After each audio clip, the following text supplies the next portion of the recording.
Hindi lingid sa ating kaalaman na isa ang pangingisda sa pangunahing hanap buhay ng mga mamamayan dito sa Bataan. Noong kasagsagan ng Bagyong Carina ay siya ring pag-agos ng isang malalang krisis sa karagatan ng Bataan matapos lumubog ang tangke ng MT Terra Nova sa Limay na naglalaman ng 1.4 million na industrial oil.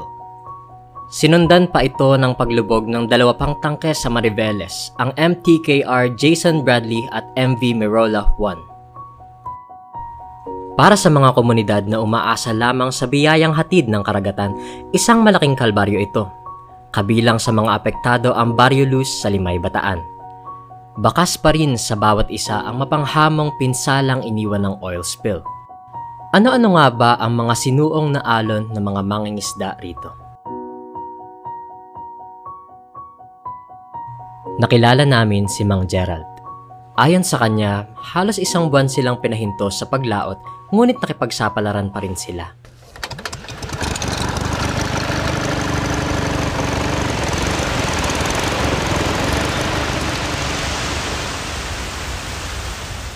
Lumalaot pa rin kami, kaso lang yung isda namin na nahuhuli halos hindi pa bibili.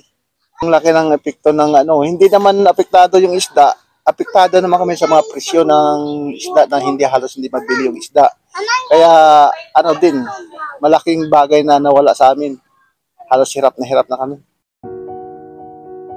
Kahit na pwede na muling lumaot, hindi pa rin ito naging sapat para matustusan ang kanilang pang-araw-araw na pangangailangan dahil sa biglaang pagbaba ng presyo ng isda. Kaya naman humanap na rin ito ng karagdagang trabaho. Kahit na lang dyan, mga may extra sa mga kumpanya ko minsan, kung dyan sa mga bahay-bahay, construction, sa mga kung may maekstrahan, kung wala naman ay naging kawawa. Sa kabilang banda, nakilala rin namin dito si Mang Ray, isa sa mga kasamahan ni Mang Gerald sa pangingisda. Paano po naka-apekto sa inyo nung nabalitaan ng may oil spill? Yung nangingisda kami, yung isda hindi mabili. May oil spill kahit na maraming kwan. Hindi tumaas, hindi mismo ay bilhin nila, may oil spill. Dito makikita na isa sa pangunahing dahilan kung bakit naging matumal ang bentahan ng mga isda ay dahil sa pangamba o takot ng mga mamimili. Subalit, base sa pagsusuri ng Bureau of Fisheries and Aquatic Resources, negative naman sa oil contamination ang mga isdang nauhuli sa Bataan. Ano po yung mga ginawa niyong paraan para makabawi po sa gastos po or sa mga challenges na gano'n? Sinimina nga po yung benta ng mga isda. Hindi naman sa ulam lang. Kami na lang dahil iba nga ay mabilin dahil may langis. Kaya nakakaipon doon na langis. Ayon sa datos, humigit kumulang 14,000 na mangingisda ang naapektuhan sa 9 na coastal municipalities ng Bataan. Bilang aksyon na mahagi ang DSWD ng mga ayudang bigas at pagkain para sa mga apektadong mangingisda at kasama rito ang Barrio Luz. Gayunpaman, hindi pa rin daw ito sapat na solusyon para sila'y tuluyang makabawi.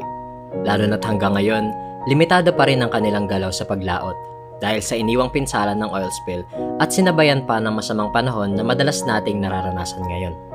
Tinira naman kami ng mga ulan, habagat, baha na naman, malakas naman ang agos, hindi ba makadiskarte pag Medyo maulan, tuloy pa rin po. Tuloy pa rin hanggang siyempre, sa dagat ay nabubuhay, kailangan.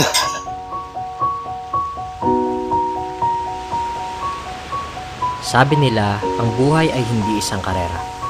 Ngunit para sa mga mangingisda, dito nakasalalay ang takbo ng kanilang hanap buhay.